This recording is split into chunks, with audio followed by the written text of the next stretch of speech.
ನಮಸ್ಕಾರ ಸ್ನೇಹಿತರೆ, ನಮ್ಮ ನಂಬಿಕೆಗೆ ಸ್ವಾಗತ ಸುಸ್ವಾಗತ. ಸ್ನೇಹಿತರೆ, ಈ ಪ್ರಕೃತಿಯೇ ಹಾಗೆ ಅಲ್ವಾ? ಈ ಮನುಷ್ಯ ಅನ್ನೋ ಜೀವಿಗೆ ತನ್ನ ಗರ್ಭದಲ್ಲಿ ನೆಲೆ ಕೊಟ್ಟಿದೆ ಬಿಟ್ರೆ ತನ್ನ ಅಸ್ತಿತ್ವದ ಕುರಿತು ಏನೊಂದನ್ನು ತಿಳಿಸಿಲ್ಲ. ಆದರೆ ಮನುಷ್ಯ ಮಾತ್ರ ತಿಳಿದ ಕೇವಲ 1% ಸತ್ಯಕ್ಕೆ ಇನ್ನಿಲ್ಲದ ಹೊಂಬತನ ತೋರುತ್ತಾ ನಿಲ್ತಾನೆ. ಹೀಗೆ ಈ ಪ್ರಕೃತಿಯಲ್ಲಿ ಅಡಕವಾಗಿರುವ ನಿಗೂಢ ಕುತೂಹಲ ಹುಟ್ಟಿಸೋ ನಾನಾ ಸನ್ನಿವೇಶಗಳು ಹಾಗೂ ಕೆಲವು ನಿದರ್ಶನಗಳು ನಿಜಕ್ಕೂ ನಮ್ಮೆಲ್ಲರನ್ನು ಮೂಕರನ್ನಾಗಿಸುತ್ತೆ. ಅಂತಹ ವಿಸ್ಮಯಗಳಿಗೆ ವಿಜ್ಞಾನದಲ್ಲೂ ಕೆಲವೊಂದಷ್ಟು ಸ್ಪಷ್ಟವಾದ ಉತ್ತರವಿಲ್ಲ ಅನ್ನೋದು ಅಷ್ಟೇ ಸತ್ಯ. ನಮ್ಮೆಲ್ಲರಿಗೂ ಭಾರತದ ತುತ್ತ ತುದಿ ಜಮ್ಮು ಮತ್ತು ಕಾಶ್ಮೀರ ಅಂದಾಕ್ಷಣ ಅದೊಂದು ರಹಸ್ಯಮಯ ತಾಣ ಅಂತಲೇ ಭಾವಿಸ್ತೇವೆ. ಅದರಲ್ಲೂ ಹಿಂದೂ ಧರ್ಮೀಯರು ಈ ಮುಕುಟಮಣಿಯನ್ನ ದೇವಾನುದೇವತೆಗಳ ವಾಸಸ್ಥಾನ, ಕಶ್ಯಪ ಬ್ರಹ್ಮನು ನಿರ್ಮಿಸಿದ ರುದ್ರರಮಣೀಯ ಪ್ರಾಕೃತಿಕ ಸೊಬಗನ್ನ ಸಿಂಗರಿಸಿ ನಿಂತ ಭೂದೇವಿಯಂತೆ ಭಾವಿಸಿದ್ದೇವೆ. ಇಲ್ಲಿ ಏನುಂಟು ಏನಿಲ್ಲ ಅನ್ನೋ ಹಾಗಿಲ್ಲ, ಎಲ್ಲವೂ ಪ್ರಕೃತಿ ದತ್ತವೇ. ಅದರಲ್ಲೂ ಲೇ ಲಡಾಖ್ ಹೆಸರಂತೂ ಕೇಳೇ ಇರ್ತೀರ. ಇದೊಂದು ಭಾರತೀಯ ಸೈನ್ಯಕ್ಕೆ ಪ್ರತಿಷ್ಠೆಯ ವಿಚಾರ. ಲಡಾಖ್ನಲ್ಲಿ ಹದ್ದಿನ ಕಣ್ಣಿಟ್ಟಿರುತ್ತೆ ಇಂಡಿಯನ್ ಆರ್ಮಿ. ಅದೇ ಚಾರಣ ಪ್ರಿಯರಿಗಂತೂ ಹಾಟ್ಸ್ಪಾಟ್ ಅಂದ್ರೆ ಅದು Ladakh. Solo ride, group ride, ಹೀಗೆ ಸ್ನೇಹಿತರೊಡಗೂಡಿ ಈ ಸ್ವರ್ಗವನ್ನೇ ನಾಚಿಸುವಂತಹ ಪರಿಸರದಲ್ಲಿ ಒಂದು ರೈಡ್ ಹೋದರಂತೂ ಸ್ವರ್ಗಕ್ಕೆ ಮೂರೇಗೇಣು ಅಂದ್ರೂ ತಪ್ಪಾಗಲಾರದು. ಅಂತಹ ಸೌಂದರ್ಯದ ಖನಿ ಅಂತಿರುವ ಲಡಾಖ್ನಲ್ಲೇ ನಿಜಕ್ಕೂ ಭಯ ಹುಟ್ಟಿಸುವ, ಹುಬ್ಬೇರಿಸುವಂತಹ ಒಂದು ಸ್ಥಳವಿದೆ. ಅದು ಇಂದಿಗೂ ಎಂದೆಂದಿಗೂ ಮನುಷ್ಯನ ಮಸ್ತಿಷ್ಕವನ್ನೇ ಕನಲಿ ಬಿಡುವುದಂತೂ ಸತ್ಯ. ಯಾಕಂದ್ರೆ ಅಲ್ಲಿ ಬೆಟ್ಟದ ಮೇಲೆ ವಾಹನ ನಿಲ್ಲಿಸಿದರೂ ಅದು ಮುಂದಕ್ಕೆ ಸ್ವಯಂ ಚಾಲಿತವಾಗುತ್ತೆ. ಪೂರ್ತಿ ಬೆಟ್ಟವನ್ನೇ ಹತ್ತುತ್ತೆ. ಅಲ್ಲದೆ ಕಣ್ಣೆದುರೇ ಬೆಟ್ಟಗಳು ಚಲಿಸ್ತವೆ. ಅರೆ, ಇದು ದಿಟವಾ ಅಂದ್ರೆ 1000 ಪಾಲು ಸತ್ಯವೇ. ಬನ್ನಿ ಹಾಗಿದ್ರೆ ಇವತ್ತಿನ ಸಂಚಿಕೆಯಲ್ಲಿ ಆ ನಿಗೂಢ ಸ್ಥಳವಾದರೂ ಯಾವುದು, ಆ ವಿಸ್ಮಯ ನಡೆಯೋದಾದರೂ ಹೇಗೆ ಅನ್ನೋದನ್ನ ಇಂದಿನ ಸಂಚಿಕೆಯಲ್ಲಿ ನೋಡೋಣ. ಅದಕ್ಕೂ ಮುನ್ನ ನಮ್ಮ ನಂಬಿಕೆಗೆ ನಿಮ್ಮ ಬೆಂಬಲವಿರಲಿ. ಸ್ನೇಹಿತರೆ, ಮೊದಲಿಗೆ ಲಡಾಖ್ನ ಕುರಿತಾಗಿ ಕೆಲವೊಂದಷ್ಟು ವಿಚಾರಗಳನ್ನ ತಿಳಿದುಕೊಳ್ಳೋಣ. ಕಾಶ್ಮೀರ ಎಂದೊಡನೆ ಕಣ್ಣಿಗೆ ಕಟ್ಟುವ ಸೇಬು ಲೇಹ್ ನಗರದ 1-2 ಅಂಗಡಿಗಳಲ್ಲಷ್ಟೇ ಕಾಣಸಿಗುತ್ತೆ. ಲಡಾಖಿನಲ್ಲಿ ಸೇಬಿನ ಮರಗಳೂ ಇಲ್ಲ, ಪೈನ್ ವೃಕ್ಷಗಳೂ ಇಲ್ಲ. ಒಂದು ರೀತಿಯ ಜಾಲಿ ಮರಗಳಷ್ಟೇ ಇಲ್ಲಿ ಬೆಳೆಯುತ್ತವೆ. ಪೊದೆಗಳಂತೆ ಎಲ್ಲೆಂದರಲ್ಲಿ ಯಥೇಚ್ಛವಾಗಿ ಬೆಳೆಯುವ ಇದನ್ನ ಅಲ್ಲಿನ ಮಂದಿ ಕತ್ತರಿಸಿದಂದು ಮನೆಯ ಬಳಿ ಬಣಿವೆಯಂತೆ ಒಟ್ಟಿಕೊಳ್ತಾರೆ. ಮನೆಯನ್ನ ಬೆಚ್ಚಗಿಡುವ ಅಗಸ್ಟಿಕೆಗೆ ಇದೇ ಉರುವಲು. ಕಿಟಕಿ ಬಾಗಿಲು, ಮಂಚ ಕುರ್ಚಿಗಳಿಗೂ ಚೆನ್ನಾಗಿ ಬೆಳೆದ ಈ ಮರವೇ ಬಳಕೆಯಾಗತ್ತೆ.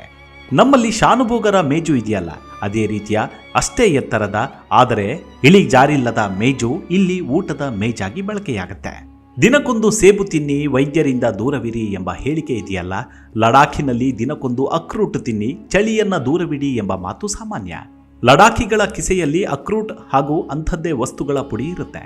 ಚಹಾ ಅಥವಾ ಚಾಂಗ್ ಜೊತೆಗೆ ಅದನ್ನು ಸೇವಿಸ್ತಾರೆ. ಈ ಲಡಾಖ್ ಬಗ್ಗೆ ಸಂಪೂರ್ಣವಾಗಿ ಮುಂದಿನ ಸಂಚಿಕೆಯಲ್ಲಿ ವಿವರಿಸ್ತೀನಿ. ಹೀಗೆ ಲಡಾಖ್ ತನ್ನ ಸೊಬಗಿನಿಂದಲೇ ಜನರನ್ನ ಅಯಸ್ಕಾಂತದಂತೆ ಆಕರ್ಷಿಸುತ್ತೆ. ಈ ರಮ್ಯ ಮನೋಹರ ತಾಣದಲ್ಲಿ ಬಗೆಹರಿಸಲಾರದ ನಿಗೂಢ ತಾಣಗಳೆಷ್ಟೋ ಇವೆ. ಆದರೆ ಅಂತಹವುಗಳಲ್ಲಿ ಒಂದು ಲಡಾಖ್ನ ನಿಗೂಢವಾದ ಮ್ಯಾಗ್ನೆಟಿಕ್ ಹಿಲ್. ಈ ಸ್ಥಳ ತನ್ನ ನಿಗೂಢ ವಿದ್ಯಮಾನಕ್ಕಾಗಿ ಪ್ರಪಂಚದಾದ್ಯಂತ ಗಮನ ಸೆಳೆದಿರುವಂಥದ್ದು. ಅಲ್ಲಿ ವಾಹನಗಳು ಗುರುತ್ವಾಕರ್ಷಣೆಯನ್ನ ಧಿಕ್ಕರಿಸಿ ಯಾವುದೇ ಆಧಾರವಿಲ್ಲದೆ ಬೆಟ್ಟವನ್ನೇ ಹತ್ತುವುದು ನಿಜಕ್ಕೂ ಅಚ್ಚರಿ ಮೂಡಿಸುತ್ತೆ. ಈ ಸ್ಥಳವಿರೋದು ಲೇಹ್ ಕಾರ್ಗಿಲ್ ಬಟಾಲಿಕ್ ರಾಷ್ಟ್ರೀಯ ಹೆದ್ದಾರಿಯ ಸಮೀಪದಲ್ಲಿ. ಲೇಹ್ ಕಾರ್ಗಿಲ್ ಹೆದ್ದಾರಿಯಲ್ಲಿ ಲೇಹ್ ಪಟ್ಟಣದಿಂದ 30 ಕಿಲೋಮೀಟರ್ ದೂರದಲ್ಲಿರುವ ಈ ರಸ್ತೆ ಗುರುತ್ವಾಕರ್ಷಣ ಶಕ್ತಿಯನ್ನು ಹೊಂದಿದ್ದು, ಗುಡ್ಡಗಾಡು ಪ್ರದೇಶಗಳಲ್ಲಿ ಗಾಡಿಗಳು ಕೆಳಕ್ಕೆ ಹೋದರೆ ಇಲ್ಲಿ ಗಾಡಿಗಳು ಮೇಲಕ್ಕೆ ಹೋಗ್ತವೆ. ಈ ಕಾರಣಕ್ಕಾಗಿಯೇ ಈ ಸ್ಥಳ ಜನರನ್ನ ಹೆಚ್ಚು ಆಕರ್ಷಿಸುತ್ತೆ. ಈ ಪರ್ವತವನ್ನ ಮಿಸ್ಟರಿ ಹಿಲ್ ಅಥವಾ ಗ್ರಾವಿಟಿ ಹಿಲ್ ಅಂತಲೂ ಕರೀತಾರೆ. ಯಾಕಂದ್ರೆ ಇದು ವಾಹನಗಳು ಮೇಲಕ್ಕೆ ಎಳೆಯುವ ಸ್ಥಳ. ಇಲ್ಲಿ ಕಾರಿನಲ್ಲಿ ಸುಮ್ಮನೆ ಕುಳಿತುಕೊಂಡ್ರು ಸಾಕು, ಕಾರು ಗಂಟೆಗೆ 20 ಕಿಲೋಮೀಟರ್ ವೇಗದಲ್ಲಿ ಸರಾಗವಾಗಿ ಮೇಲಕ್ಕೆ ಏರುತ್ತೆ. ಅದಕ್ಕಾಗಿಯೇ ಜನರು ಇದನ್ನ ಮಿಸ್ಟರಿ ಹಿಲ್ ಅಂತ ಕರೀತಾರೆ. ಈ ವಿಶಿಷ್ಟ ಸ್ಥಳದ ರಹಸ್ಯವನ್ನು ಪರಿಹರಿಸಲು ವಿಜ್ಞಾನಿಗಳು ಅನೇಕ ಬಾರಿ ಪ್ರಯತ್ನಿಸಿದ್ದಾರೆ, ಆದರೆ ಇನ್ನೂ ಪರಿಹಾರ ಸಿಕ್ಕಿಲ್ಲ. ಸಿಂಧೂ ನದಿಯು ಮ್ಯಾಗ್ನೆಟಿಕ್ ಪರ್ವತದಲ್ಲಿ ಹರಿಯುವ ಮೂಲಕ ಅದ್ಭುತ ಪ್ರಾಕೃತಿಕ ಸೌಂದರ್ಯವನ್ನು ಸೃಷ್ಟಿಸುತ್ತೆ. ಲಡಾಖ್ ತನ್ನ ಅದ್ಭುತ ಸೌಂದರ್ಯದೊಂದಿಗೆ ಈ ಮ್ಯಾಗ್ನೆಟಿಕ್ ತಾಣವನ್ನು ಕೂಡ ಹೊಂದಿದೆ. ಈ ತಾಣದಲ್ಲಿ ಪ್ರವಾಸಿಗರು ಇಲ್ಲಿನ ವಿಚಿತ್ರ ಗುರುತ್ವಾಕರ್ಷಣೆ, ವಿಚಲಿತ ವಿದ್ಯಮಾನಗಳನ್ನು ಅನುಭವಿಸಲು ನಿಲ್ತಾರೆ.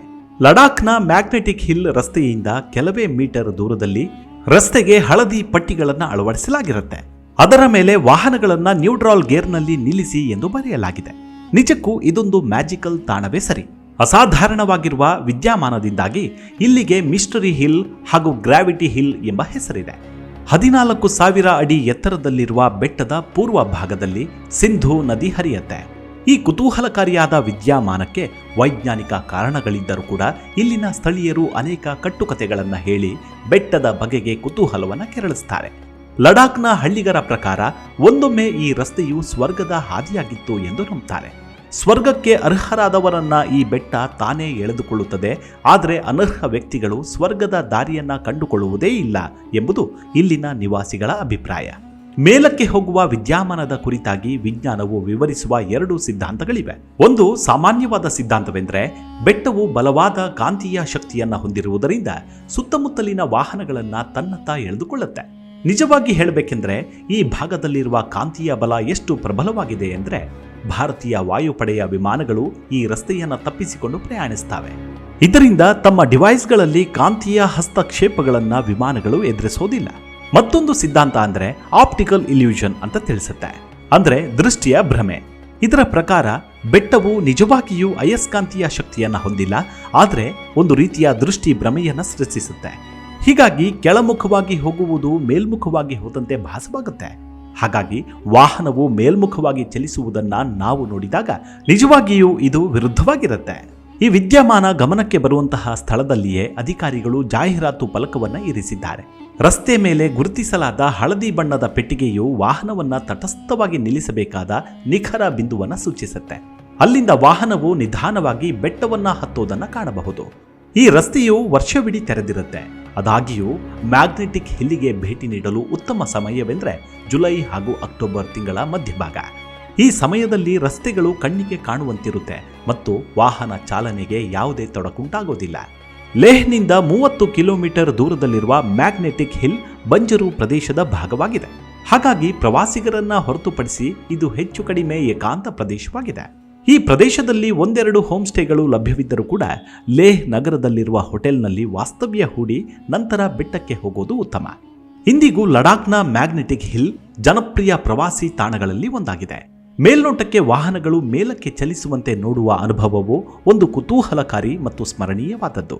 ಸಂದರ್ಶಕರು ಸಾಮಾನ್ಯವಾಗಿ ವಿವಿಧ ವಾಹನಗಳ ಪ್ರಯೋಗವನ್ನು ಆನಂದಿಸುತ್ತಾರೆ ಮತ್ತು ವಿವಿಧ ಕೋನಗಳಿಂದ ಭ್ರಮೆಯನ್ನು ವೀಕ್ಷಿಸುತ್ತಾರೆ. ಲಡಾಖ್ನಲ್ಲಿರುವ ಮ್ಯಾಗ್ನೆಟಿಕ್ ಹಿಲ್ನಂತೆಯೇ ಅರ್ಮೇನಿಯಾದಲ್ಲಿ ಕೂಡ ಇದೇ ಮಾದರಿಯ ಬೆಟ್ಟ ಹೊಂದಿದೆ. ಈ ಬೆಟ್ಟಕ್ಕೆ ಮೌಂಟ್ ಆರಗಟ್ ಎಂಬ ಹೆಸರಿದೆ. ಈ ಬೆಟ್ಟದಲ್ಲಿ ಇಳಿಜಾರಿಗೆ ಹೋದಂತೆ ಮೇಲಕ್ಕೆ ಹೋದಂತೆ ಭಾಸವಾಗುತ್ತೆ. ಹೀಗೆ ಇದನ್ನ ಇಲ್ಯೂಷನ್ ಅಂತ ಕರೀತಾರೆ, ಅಂದರೆ ಮಾಯೆಯ ಛಾಯೆ ಅಂತಲೂ ಬಣ್ಣಿಸುವುದಿದೆ. ಈ ವಿಸ್ಮಯವನ್ನ ನೋಡಲು ದೇಶ ವಿದೇಶಗಳಿಂದಲೂ ಪ್ರವಾಸಿಗರು ಆಗಮಿಸ್ತಾರೆ. ಅಂತೂ ಈ ಪ್ರಕೃತಿಯೊಂದಿಗೆ ನಾವು ಬದುಕಿರುವಷ್ಟು ದಿನ ಒಂದಿಲ್ಲೊಂದು ಕಾಣದ, ಕೇಳದ, ಅರಿಯದ ವಿಚಾರಗಳಿಗೆ ಅದೆಷ್ಟು ಮಂತ್ರ ಮುಗ್ಧರಾಗುತ್ತೇವೆಂದರೆ ಸಾವಿಗೂ ಅಂಜಿಕೆಯಾಗುವಷ್ಟು ಹುಂಬತನ ಬೆಳೆಸಿಕೊಂಡು ಬಿಡ್ತೀವಿ. ನನ್ನೊಳಗೆ ಮಾಯೆಯೋ ಅಥವಾ ಮಾಯೆಯೊಳಗೆ ನಾವೋ ಎಂಬ ಗೊಂದಲವಂತೂ ಇದ್ದೇ ಇರುತ್ತೆ. ಮುಂದಿನ ಸಂಚಿಕೆಯಲ್ಲಿ ಮತ್ತೆ ಸಿಗೋಣ. ಅಲ್ಲಿವರೆಗೂ ನಿಮ್ಮ ಆರೋಗ್ಯದ ಕಡೆ ಗಮನವಿರಲಿ. Take care. ನಮಸ್ಕಾರ.